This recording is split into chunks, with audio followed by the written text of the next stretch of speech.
What comes in a Pacific Dome's kit? Hardware. Anchors. Main skin or cover. Bay window. Window rounds.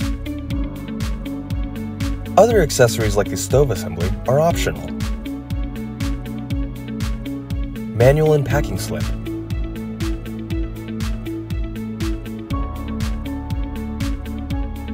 Struts. There is also the option of including a solar fan. So portable it fits in the back of your SUV. Take it to your site and start building your geodesic dome.